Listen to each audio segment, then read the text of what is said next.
una de las novelas más famosas de la historia, llevaba por título El retrato de Dorian Gray. En ella se cuenta la historia de un hombre exitoso. Su autor, Oscar Wilde, describía a un personaje admirado, respetado por muchos, pero que guarda un secreto inconfesable. En su alcoba hay escondido un tesoro que nadie puede ver y del que nadie puede conocer nada. Porque en el momento en el que esto suceda, saldrá a la luz qué clase de persona este Dorian Gray realmente es. No voy a despejar ni a desvelar cómo termina todo, pero en esta mañana vamos a adentrarnos en la historia de un hombre que también guarda un secreto, pero en su caso no está escondido en la alcoba, sino debajo de su tienda. Y como Gray va a hacer todo lo posible para que su secreto no salga a la luz, porque él mismo sabe que aquello que tanto atesora en su corazón no solo es peligroso, sino que resulta verdaderamente dañino. Os invito a abrir vuestras Biblias al capítulo 7 del libro de Josué. Josué, capítulo 7, vamos a dejar por una semana nuestro estudio en el Evangelio de Mateo y quisiera que estudiásemos juntos este pasaje en el que nos encontramos ante 5 escenas que nos impulsan a examinar nuestro corazón delante de Dios para que podamos determinar cuál es nuestro mayor tesoro. ¿Cuál es nuestro mayor tesoro? Vamos a leer el capítulo 7 de Josué. Mas los hijos de Israel fueron infieles en cuanto al anatema, porque Acán, hijo de Carmi, hijo de Zabdi, hijo de Zera, de la tribu de Judá, tomó de las cosas dedicadas al anatema, y la ira del Señor se encendió contra los hijos de Israel. Y Josué envió hombres desde Jericó a Jai, que está cerca de Betabén, al este de Betel, y les dijo: subid y reconoced la tierra. Y los hombres subieron y reconocieron a Ai. Cuando volvieron a Josué le dijeron que no suba todo el pueblo, solo 2,000 o 3,000 hombres subirán a Jai. No hagas cansar a todo el pueblo subiendo allá, porque ellos son pocos. Así que subieron allá unos 3,000 hombres del pueblo, pero huyeron de los hombres de Ai. Y los hombres de Ai hirieron de ellos a unos 36 hombres, y los persiguieron desde la puerta hasta Sebarim, y los derrotaron en la bajada. Y el corazón del pueblo desfalleció, y se hizo como agua. Entonces Josué rasgó sus vestidos y postró su rostro en tierra delante del arca del Señor hasta el anochecer. Él y los ancianos de Israel, y echaron polvo sobre sus cabezas. Y Josué dijo: «Ah, Señor Dios, ¿por qué hiciste pasar a este pueblo el Jordán para entregarnos después en manos de los amorreos y destruirnos? Ojalá nos hubiéramos propuesto habitar al otro lado del Jordán. Ah, Señor, ¿qué puedo decir? Ya que Israel ha vuelto la espalda ante sus enemigos, porque los cananeos y todos los habitantes de la tierra se enterarán de ello y nos rodearán y borrarán nuestro nombre de la tierra. ¿Y qué harás tú por tu gran nombre?». Y el Señor dijo a Josué: «Levántate. ¿Por qué te has postrado rostro en tierra? Israel ha pecado y también ha transgredido mi pacto que les ordené, y hasta han tomado de las cosas dedicadas al anatema y también han robado y mentido, y además las han puesto entre sus propias cosas. No pueden, pues, los hijos de Israel hacer frente a sus enemigos. Vuelven la espalda delante de sus enemigos porque han venido a ser anatema.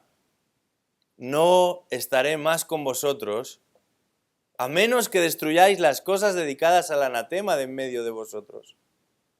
Levántate, consagra al pueblo y di, consagraos para mañana, porque así ha dicho el Señor, Dios de Israel. Hay anatema en medio de ti, oh Israel, no podrás hacer frente a tus enemigos hasta que quitéis el anatema de en medio de vosotros.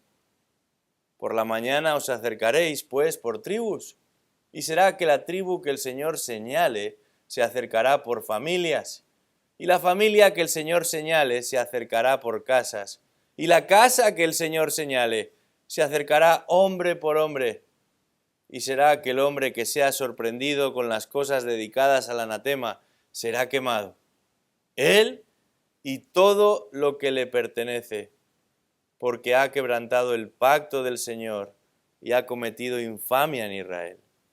Y Josué se levantó muy de mañana e hizo acercar a Israel por tribus, y fue designada la tribu de Judá. Mandó acercar a las familias de Judá, y fue designada la familia de los de Zera. E hizo acercar a la familia de Zera, hombre por hombre, y Zabdi fue designado. Mandó acercar su casa hombre por hombre, y fue designado Acán, hijo de Carmi, hijo de Zabdi, hijo de Zera, de la tribu de Judá. Entonces Josué dijo a Acán: hijo mío, te ruego, da gloria al Señor, Dios de Israel, y dale alabanza, y declárame ahora lo que has hecho. No me lo ocultes. Y Acán respondió a Josué y dijo: en verdad, he pecado contra el Señor, Dios de Israel, y esto es lo que he hecho. Cuando vi entre el botín un hermoso manto de Sinar, y 200 siclos de plata, y una barra de oro de 50 siclos de peso, los codicié y los tomé. Y he aquí están escondidos en la tierra, dentro de mi tienda, con la plata debajo. Y Josué envió emisarios, que fueron corriendo a la tienda, y he aquí que el manto estaba escondido en su tienda con la plata debajo. Y lo sacaron de la tienda, los llevaron a Josué y a todos los hijos de Israel, y los pusieron delante del Señor. Entonces Josué, y con él todo Israel, tomó a Acán, hijo de Zera, y la plata, el manto, la barra de oro, sus hijos, sus hijas, sus bueyes, sus asnos, sus ovejas, su tienda y todo lo que le pertenecía, y los llevaron al valle de Acor. Y Josué dijo: ¿por qué nos has turbado? El Señor te turbará hoy. Y todo Israel los apedreó, y los quemaron después de haberlos apedreado. Y levantaron sobre él un gran montón de piedras que permanece hasta hoy.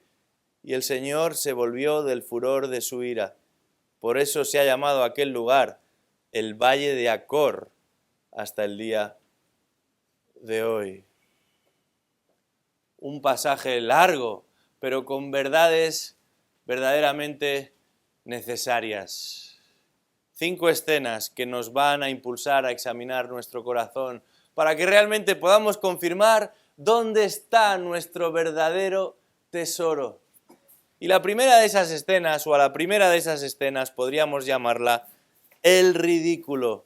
Versículos del 1 al 5. El ridículo. Israel se está enfrentando a un enemigo menor y sin embargo van a sufrir una derrota verdaderamente inesperada. La caída de Jericó, esta gran ciudad amurallada que tiene lugar solamente un capítulo antes, es sin duda la victoria más asombrosa en la historia del pueblo de Israel.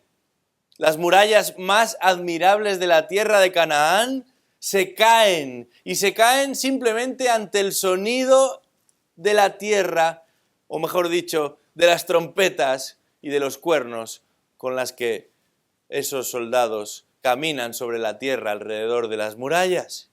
De manera que después de haber logrado lo imposible, que ese bastión, que esa ciudad fortificada se cayese como si de un helado derretido se tratase, la fama del pueblo de Israel comienza a extenderse y la fama del Dios del pueblo de Israel se extiende también. Y ese temor a ese pueblo y a su Dios espanta a todos los enemigos de Israel. Y no hay nada mejor para un ejército que se propone conquistar un territorio, que el temor en sus enemigos les convierta en enemigos débiles, incapaces de reaccionar, temerosos de acercarse al enemigo porque lo ven más fuerte que a ellos mismos. Sin embargo, hemos leído el capítulo 7 y nos encontramos con un gran contraste aquí. Esto va a marcar un punto de inflexión en la historia de este pueblo, porque estamos ante un gran ridículo, impensable, inconcebible, además de muy peligroso para los intereses de Israel. A la luz de lo que ha venido pasando en este libro de Josué, nadie podía imaginar que el pueblo de Israel fuese a ser derrotado por un enemigo tan pequeño. Y de la misma forma que una mosca muerta estropea todo el ungüento del perfumista, una derrota aislada echa por tierra el respeto y el temor con el que los pueblos de la zona contemplan a Israel. Si en el capítulo 6 nos encontramos ante el poder de Dios, en el capítulo 7 tenemos que hablar inevitablemente de la ira de Dios. Pero no una ira que se va a derramar sobre los enemigos del pueblo, sino sobre su propio pueblo. El capítulo 7 de Josué comienza hablando de la ira de Dios y termina hablando de la ira de Dios. Versículo 1, la ira del Señor se encendió contra los hijos de Israel. Versículo 26, dice ahí, se refiere ahí al furor de su ira. Y uno se pregunta, ¿cuál es el origen de este ridículo? ¿Qué ha pasado para que se produzca este cambio de paradigma, este cambio de realidad? Acaban de derrotar al ejército y a la ciudad más difícil de alcanzar, a la que nunca nadie le había podido hacer frente, y ahora pierden miserablemente contra unos pocos hombres y además ni siquiera tan bien entrenados. Pero lo que es más importante, ¿cómo es que pasamos de experimentar el poder de Dios en la conquista a la ira de Dios en la derrota y en el juicio? Dios mismo responde en el versículo 11 y dice, Israel ha pecado y también ha transgredido mi pacto que les ordené. Esa es la razón del ridículo que tenemos aquí delante. Esta es la primera escena, la de un ridículo impredecible que nadie podía esperar. Pero hay una segunda escena, versículos del 6 al 9, y resulta interesante que volvamos a leer estos versículos de Josué 7, comenzando en el 6. Dice ahí que Josué rasgó sus vestidos y postró su rostro en tierra delante del arca del Señor hasta el anochecer. Él y los ancianos de Israel, y echaron polvo sobre sus cabezas. Josué dijo, Señor Dios, ¿por qué hiciste pasar a este pueblo el Jordán para entregarnos después en manos de los amorreos y destruirnos? Ojalá nos hubiéramos propuesto habitar al otro lado del Jordán. A lo largo del libro de Josué, la palabra tierra se repite más de 100 veces. Todo el texto gira alrededor de la tierra. Y es que Dios había prometido a Abraham, ese hombre nómada que vivía de un lugar a otro, que un día sus descendientes poseerían su propia tierra. Y aquí estamos, 600 años después de aquellas promesas. Y aquí vemos cómo Josué y cómo los israelitas llegan a Canaán y se disponen no solamente a entrar en la tierra, sino a poseer la tierra. Y se trata de un momento histórico. Canaán no es el paraíso, pero en un sentido apunta al paraíso. Es un anticipo de ese lugar que el Dios de la tierra reinará y en el que reinará sobre su propio pueblo. Dios había prometido a Josué que los iba a guiar y acaban de obtener una victoria milagrosa en la ciudad de Jericó. Pero ahora sufren no solamente una derrota inesperada, sino también dramática. Y Josué y los demás responsables no entienden lo que está sucediendo, porque Dios había prometido guiar a Josué. Y en el capítulo 1 de este mismo libro de Josué, versículo 2 en adelante, se nos dice que ellos debían cruzar el Jordán, tanto Josué como todo el pueblo, porque esa es la tierra que Dios iba a dar a los hijos de Israel. Y ahí Dios mismo le decía a Josué que todo lugar donde pusiese la planta del pie sería de ellos. Desde el desierto y el Líbano hasta el gran río, el Éufrates, toda la tierra de los heteos hasta el mar grande que está hacia la puesta del sol, dice Dios, será vuestro territorio. Y añade, nadie te podrá hacer frente todos los días de tu vida, así como estuve con Moisés, estaré también contigo, no te dejaré ni te abandonaré. Y es en base a esta promesa que Josué, liderando a todo el ejército, se había internado en aquella tierra y había puesto en marcha todo aquel pueblo.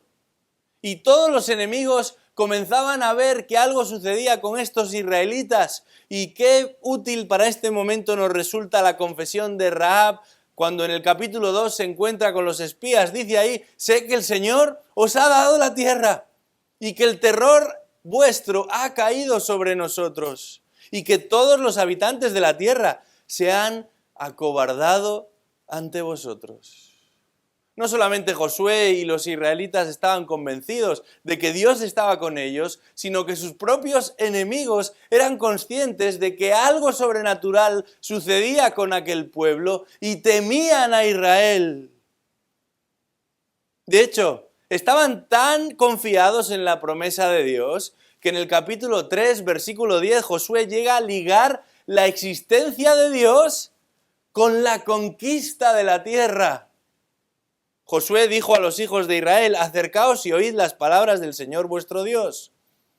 Y Josué añadió, en esto conoceréis que el Dios vivo está entre vosotros y que ciertamente expulsará de delante de vosotros a los cananeos, a los heteos, a los heveos, fereceos, gergeseos, amorreos, jebuseos.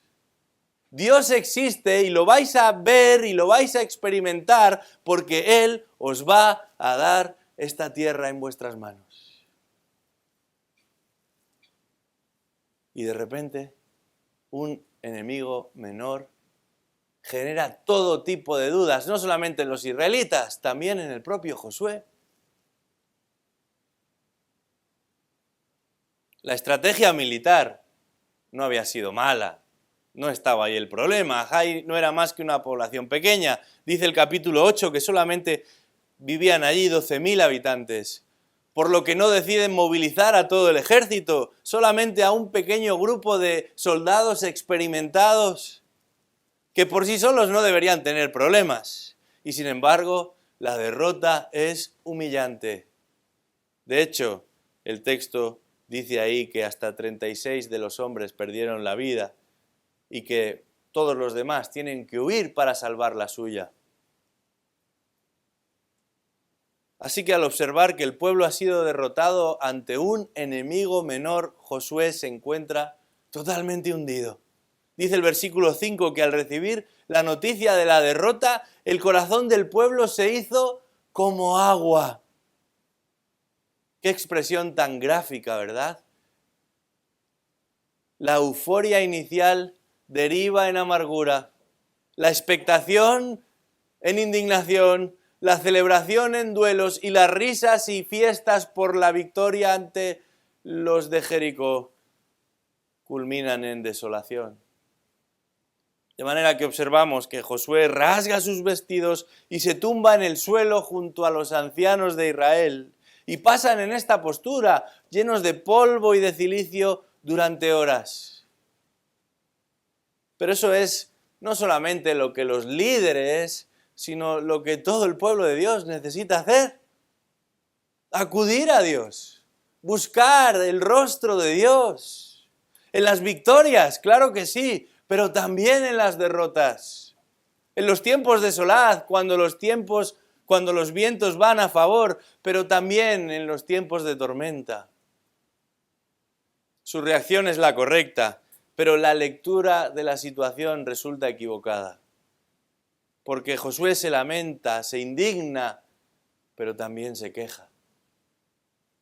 Aunque habla del celo por el nombre de Dios, en realidad está culpando a Dios de haber faltado a su palabra. Josué primero y el pueblo rápidamente después responsabilizan a Dios. Pero el problema no se encuentra en Dios, sino en el pueblo mismo. Y va a ser Dios quien interrumpa la oración de Josué. Y lo va a hacer para mostrarles quiénes son los que están denigrando su nombre. No son sus enemigos, son los propios que pertenecen al pueblo de Dios, quienes han preferido lo material, lo que este mundo puede ofrecerles, a lo que Dios les ha prometido.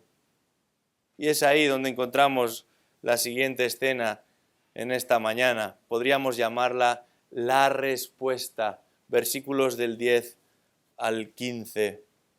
Dios va a responder. Y el versículo 12 nos da la clave de ello. En su segunda parte dice ahí: no estaré más con vosotros a menos que destruyáis las cosas dedicadas al anatema de en medio de vosotros.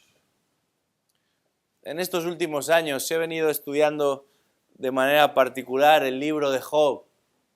Y en este libro, una y otra vez, uno observa cómo el sufrimiento o el dolor no necesariamente son resultado de algo que hayamos hecho nosotros. Nos damos cuenta de que el mal que experimentamos no siempre es resultado de nuestro propio pecado. Pero en este caso de Josué capítulo 7, sí es resultado de nuestro propio pecado. La derrota que el pueblo ha experimentado encuentra su explicación en el propio pecado del pueblo. Con esta derrota Dios está juzgando a su pueblo. De la misma forma que Dios puede concedernos victorias y éxitos increíbles, también puede provocar derrotas y caídas impredecibles. El primer paraíso lo perdieron porque prefirieron seguir la voz de otros, en particular de aquella famosa serpiente, que la voz de Dios. Y este segundo paraíso lo pueden perder porque una vez más es la realidad de otros lo que les seduce más de lo que Dios les seduce. Adán y Eva echaron a perder todas las grandes maravillas y privilegios que Dios les concedía, de la misma forma que el pueblo de Israel se va a ver tentado, como conjunto y como individuos, a echar irónicamente por tierra las grandes maravillas y privilegios que Dios les está concediendo en la conquista de la tierra. Vamos por un momento al capítulo 6, versículo 17, porque aquí está la clave de todo. No es que ha sido un error o una confusión. Josué 6, 17 dice ahí: la ciudad, refiriéndose a Jericó, será dedicada al anatema, y ella y todo lo que hay en ella pertenece al Señor. Solo Rahab la ramera y todos los que están en su casa vivirán, porque ella escondió a los mensajeros que enviamos. Pero en cuanto a vosotros, guardaos ciertamente de las cosas dedicadas al anatema, no sea que las codiciéis, y tomando de las cosas del anatema hagáis maldito el campamento de Israel, y traigáis desgracia sobre él. Mas toda la plata y el oro y los utensilios de bronce y de hierro están consagrados al Señor, entrarán en el tesoro del Señor. Esto que acabamos de leer sucede antes de la conquista de Jericó, cuando el pueblo ya está rodeando las murallas de la ciudad, y las instrucciones son muy claras. Pero ahora vemos cómo Dios alerta a Josué de lo que ha sucedido. Leamos de nuevo el versículo 11 del capítulo 7. Dice ahí: Israel ha pecado y también ha transgredido mi pacto que les ordené. Y hasta han tomado de las cosas dedicadas al anatema. Y también han robado y mentido. Y además las han puesto entre sus propias cosas. Dios le está diciendo a su pueblo: si realmente anheláis la misma vida, el mismo estilo de vida, experimentaréis también el mismo final desastroso que tengo preparado para ellos. Qué palabras tan directas. Y sin embargo, qué desobediencia tan directa también. Y uno podría pensar, bueno, solamente ha sido una familia entre muchas. Solamente ha sido un porcentaje muy pequeño del pueblo. Pero Dios no ve a una familia o a una persona, sino a un pueblo entero. Todo Israel gana y todo Israel pierde. Todo Israel disfruta de los privilegios de ser parte del pueblo de Dios y todo Israel es responsable de obedecer ese pacto que Dios ha hecho con el pueblo. Si el pueblo de Israel contaba desde un inicio con un sentido corporativo tan obvio, la iglesia es definida todavía más claramente como un cuerpo en el que todos los miembros juegan un papel fundamental. Cada creyente es una piedra viva que bien ajustada forma y conforma ese gran edificio que es el cuerpo de Cristo. Los logros de uno de esos miembros son los logros de todos los miembros del cuerpo. Los fracasos de cada uno de esos miembros son los fracasos de todo el cuerpo también.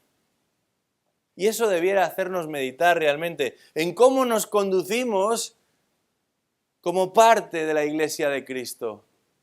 Y es que todo creyente que pertenece a Cristo, pertenece a la Iglesia de Cristo. Y el que se ha comprometido con Cristo, se ha comprometido también con la Iglesia de Cristo.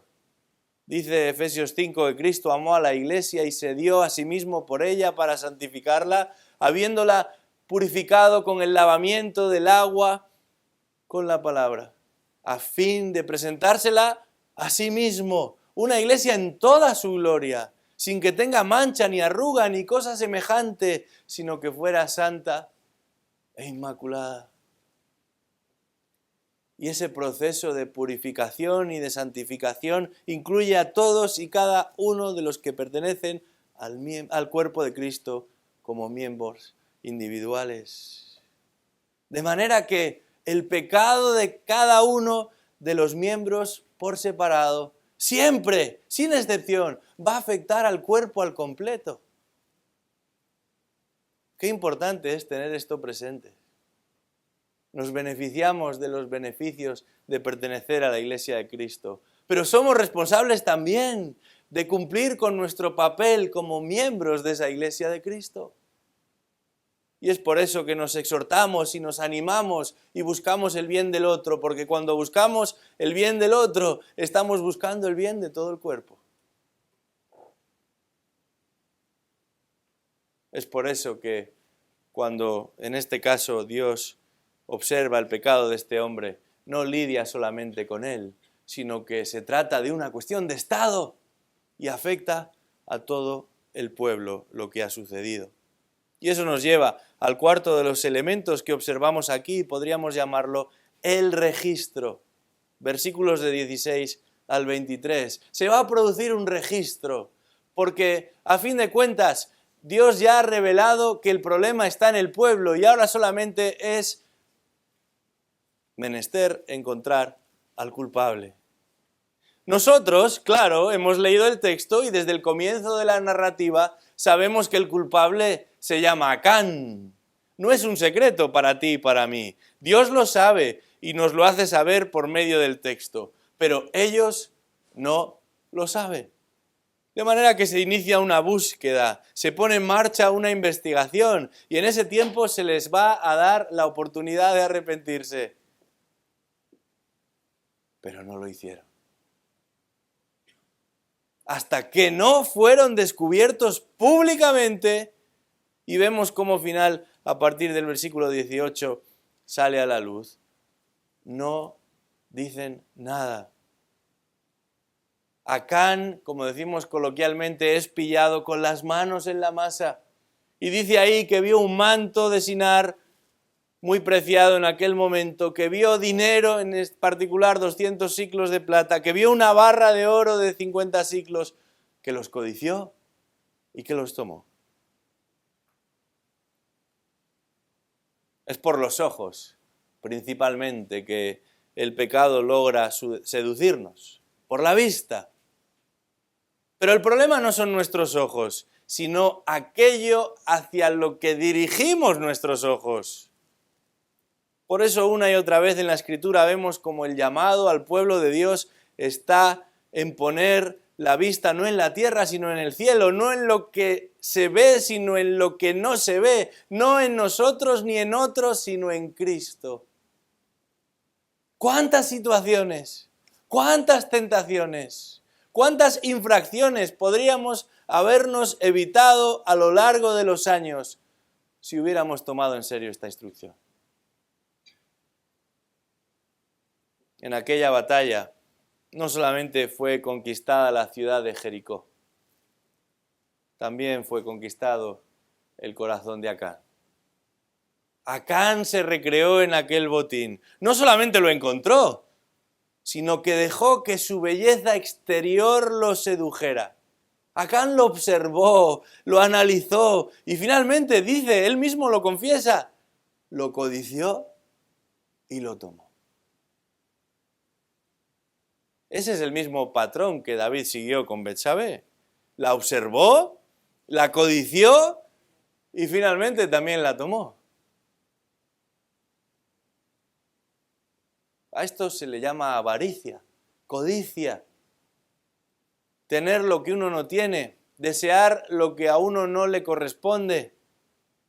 Y sin embargo, aunque resulta algo realmente serio, probablemente se trata de uno de los pecados más infravalorados que existen. De hecho, el Señor Jesucristo advierte mucho más sobre la avaricia que sobre otras cuestiones como la sexualidad, por ejemplo. La Biblia dice en Colosenses 3:5 que la avaricia es idolatría. El texto dice que la codicia es un dios. La codicia es un rechazo de la persona de Dios porque uno prefiere otra cosa. Se trata de ocupar o de dar el lugar que solo le corresponde a Dios, a algo menor.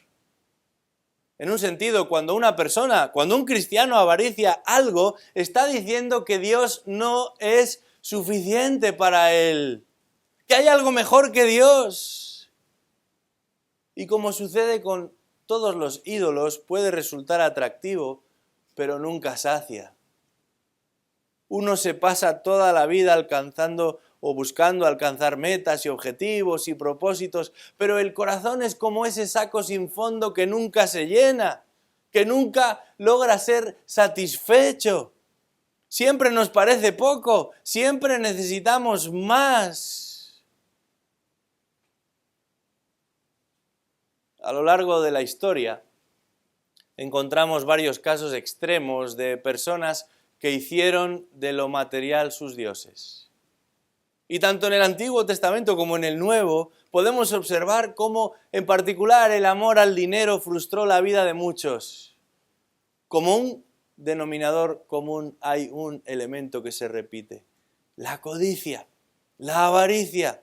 Estos estuvieron dispuestos a mentir y a robar, a despreciar las proezas de Dios, los milagros de Dios, y todo porque su verdadero interés estaba en lo material. Cuando el pueblo quiso hacer rey a Gedeón, él no accedió a todo ese poder que le otorgaban, pero sí reclamó dinero, mucho dinero, dinero que al final sería su perdición y la de los suyos.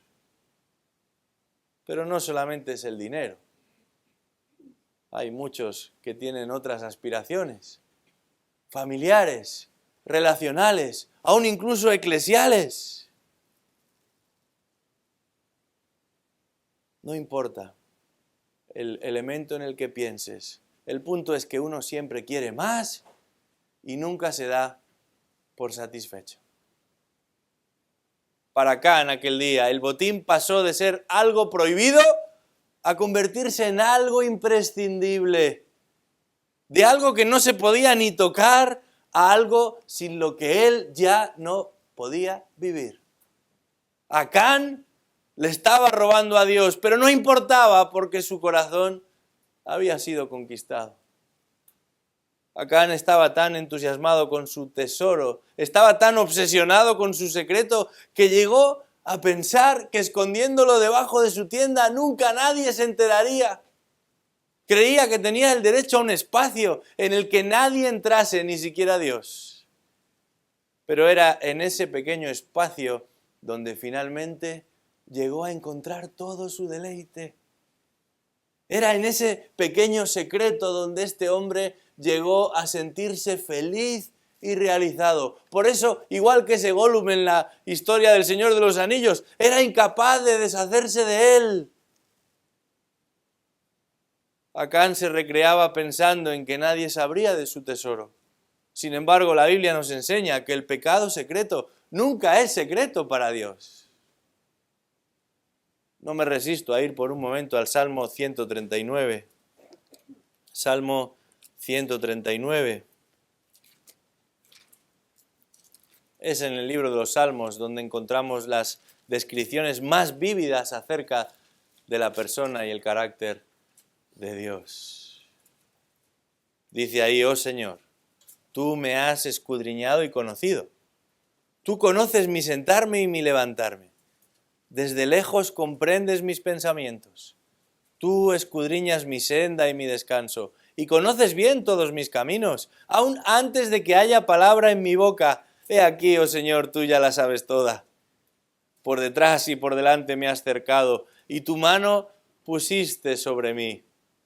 Tal conocimiento es demasiado maravilloso para mí. Es muy elevado, no lo puedo alcanzar. ¿A dónde me iré de tu espíritu? ¿O a dónde huiré de tu presencia? Si subo a los cielos, he aquí, allí estás tú.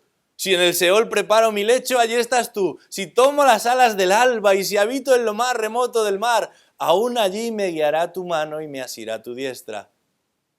Si digo, ciertamente las tinieblas me envolverán y la luz en torno mío será noche, ni aún las tinieblas son oscuras para ti y la noche brilla como el día.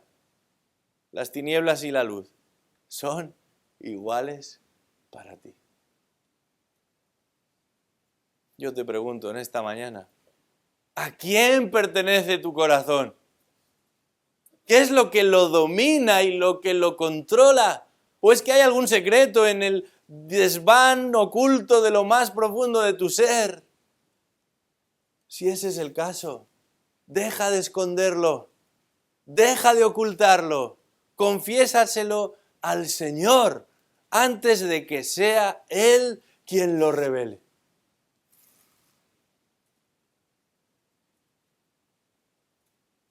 Esto nos lleva al último elemento, a la última escena que quisiera presentaros en esta mañana. Y podríamos llamarlo la resolución. Versículos 24 al 26. Josué y con él todo Israel tomó a Acán, hijo de Zera, y la plata, el manto, la barra de oro, sus hijos, sus hijas, sus bueyes, sus asnos, sus ovejas, su tienda y todo lo que le pertenecía, y los llevaron al valle de Acor. Y Josué dijo: ¿por qué nos has turbado? El Señor te turbará hoy. Y todo Israel los apedreó y los quemaron después de haberlos apedreado. Y levantaron sobre él un gran montón de piedras que permanece hasta hoy. Y el Señor se volvió del furor de su ira. Por eso se ha llamado aquel lugar el Valle de Acor hasta el día de hoy. ¿Es exagerada la respuesta de Dios? ¿Demasiado radical? ¿No habrá cosas peores que un pequeño botín en una tienda escondido? Alguien ha dicho, si te molesta la ira, es que el pecado quizás te molesta muy poco. Llevamos ya 3 años hablando de virus, pero en 1665 tuvo lugar en la ciudad de Londres una de las peores plagas que se recuerda, mucho más dañina que este coronavirus. No se sabe con exactitud qué clase de enfermedad fue la que asoló la ciudad, pero en poco tiempo murieron más de 100.000 personas. Y esto suponía el 20% de la población. Se cerraron teatros y lugares de encuentro para que la pandemia no se extendiese. La gente se encerraba en sus casas o trataba de huir de la ciudad. Y cada semana durante muchos meses publicaban una lista con los fallecidos hasta que la situación se volvió insoportable. Y en medio de esa situación tan terrible, un predicador llamado Ralph Benning escribió un libro titulado La plaga de las plagas. Este Benning no era un hombre muy popular. De hecho, había sido expulsado, como tantos otros, de la Iglesia Nacional, entre otras razones, por predicar el Evangelio. Benning en su libro dijo lo siguiente: la plaga de las plagas es el pecado. Ninguna maldad desagrada tanto a Dios y es tan destructiva para el hombre como el pecado. El pecado es peor que el sufrimiento, dijo Benning. Peor que la muerte, que el diablo y que el infierno. Lo trataron como un loco en medio de esa situación tan triste. ¿De verdad que no hay cosas peores? No, porque el pecado es todo lo contrario a lo que Dios es y a lo que Dios representa. Como diría J.I. Packer, el pecado es una energía irracional de rebeldía contra Dios. El pecado es contrario a la naturaleza de Dios, a la persona de Dios, a sus obras, a su voluntad, a su pueblo, a su gloria y finalmente a su existencia. Porque el pecador no desea otra cosa en último término que Dios no exista, o al menos que no intervenga en sus deseos y determinaciones. Es cierto, la resolución que nos encontramos en este texto de Josué capítulo 7 es extraordinaria. Dios no utiliza ese método de corrección constantemente, porque de otra forma estaríamos todos muertos. Pero Él tiene que actuar, y tiene que actuar ante aquellos que en un momento tan serio, tan crítico, como es el de la conquista, como es el de alcanzar las promesas de Dios, se han dejado de tomar en serio la palabra de Dios. Dios está juzgando a un pueblo malvado y depravado, e Israel es el brazo que Él ha escogido para llevar a cabo ese juicio. Pero resulta que los israelitas quieren ser como aquellos a los que Dios ha decidido juzgar. Anhelan su dinero, envidian sus riquezas, aspiran a su estilo de vida, a sus costumbres. Dios había escogido a un pueblo para purificar a todos los demás pueblos y aún antes de recibir en posesión la tierra prometida, ya quieren vivir como los que están allí. Ya intentan emular a los que habitan allí. Hermanos, formamos parte de algo muy grande, muy sagrado, muy elevado. El pueblo de Dios disfruta de la comunión con Dios y nada que sea contrario a su persona ha de permanecer ante Él. Que el Señor nos libre de personas como Acán, que se han equivocado de lugar y de momento. Que nadie piense que su pequeño espacio es más importante que los propósitos de Dios. Porque antes o después, Él va a intervenir. No solamente sacando a la luz lo que hayamos hecho, sino cortando de en medio de su camino a aquellos que se pongan en el medio del camino de Dios. Esta es una advertencia seria.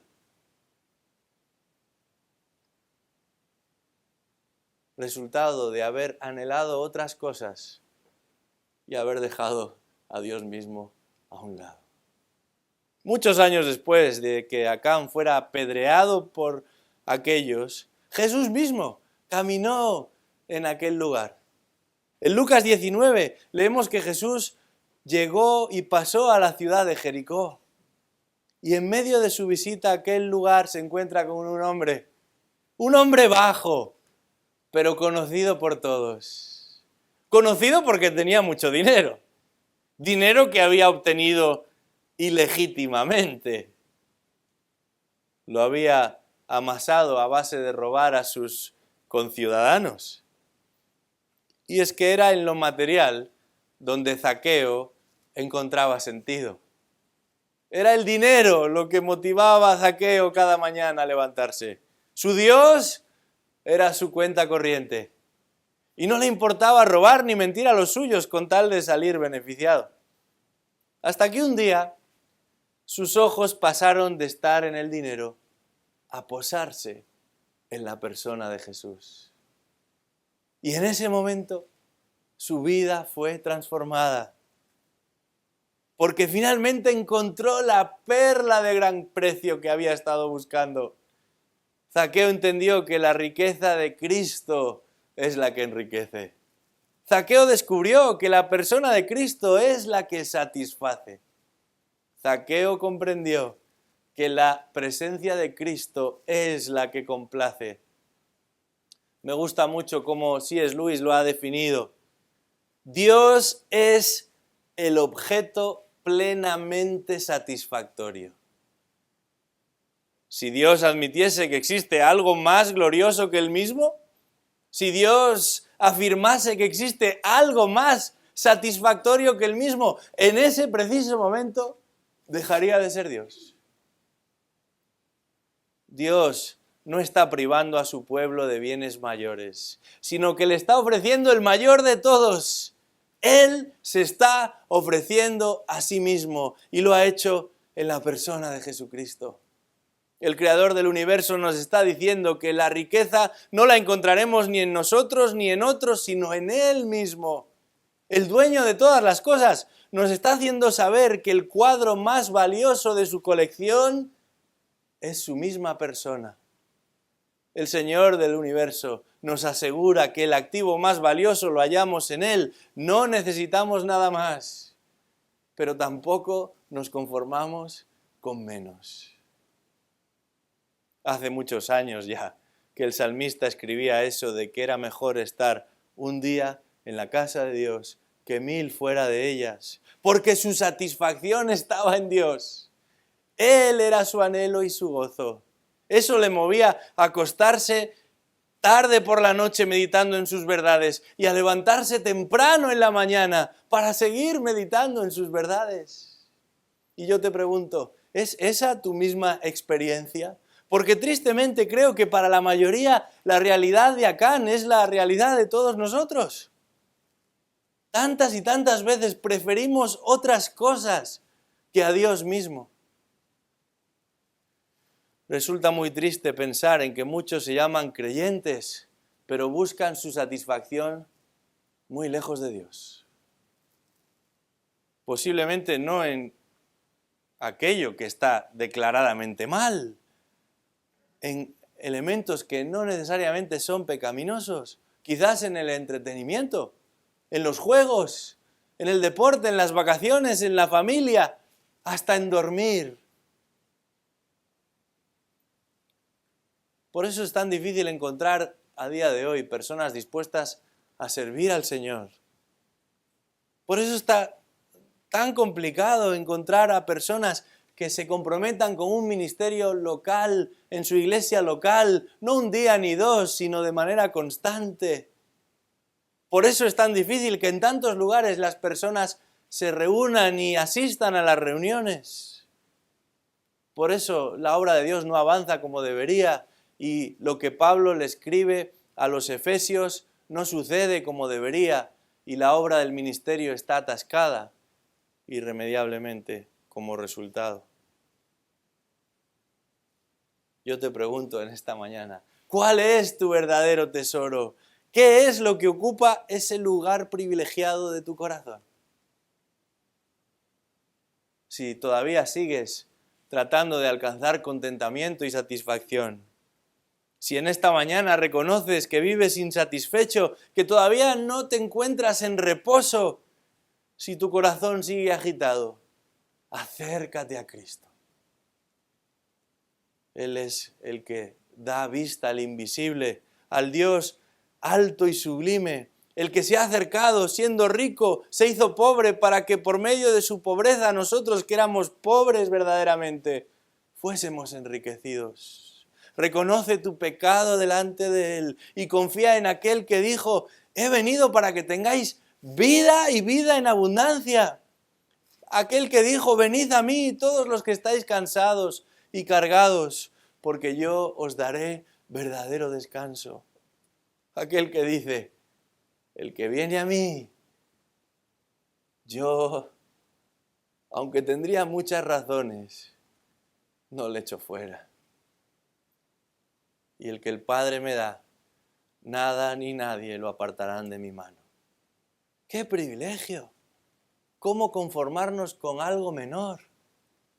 Que el Espíritu de Dios abra el entendimiento de cada uno hoy, aquí, en este lugar, y contemplemos a Cristo en toda su grandeza y majestad, para que nunca seamos tentados a dejarnos llevar por los impulsos equivocados y ciegos de un corazón inclinado al mal.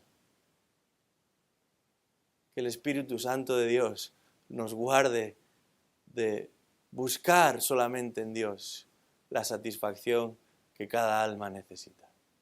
Vamos a orar. Señor y Padre Celestial, en este día nos humillamos delante de ti y reconocemos tantas y tantas ocasiones en las que nos hemos dejado embelesar por premios menores. Perdónanos, oh Dios. Limpia nuestro corazón, nuestra mente, nuestro entendimiento. Renuévalo tú para que cada día podamos saber quién es ese Dios al que servimos. Permítenos, Señor, consagrarnos en cuerpo y en alma al único que nos ama verdaderamente, al único que nos ha amado completamente y que ha compartido lo más precioso a sí mismo en la persona de su Hijo, para que podamos ser reconciliados con Él, para que podamos conocerle a Él, para que podamos disfrutarlo a Él, para que podamos por la eternidad vivir juntamente con Él. Oh Dios, tú sí que has sido generoso con nosotros. No permitas que un corazón avaricioso o ingrato salga de nosotros. Y ayúdanos a mantener el vínculo de la unidad, una unidad que se construye en tu persona y en tus propósitos y tus planes para con tu iglesia. Aparta de nosotros a todo aquel que venga con planes malvados, torcidos, que esté buscando algo para sí y no la gloria de Cristo únicamente. Permítenos, Señor, crecer en armonía, pero en verdad. Ayúdanos a alcanzar a esta ciudad con el evangelio precioso de un Cristo que es precioso y que todo lo demás se ha dejado a un lado. Oramos esto en el nombre de nuestro Salvador. Amén.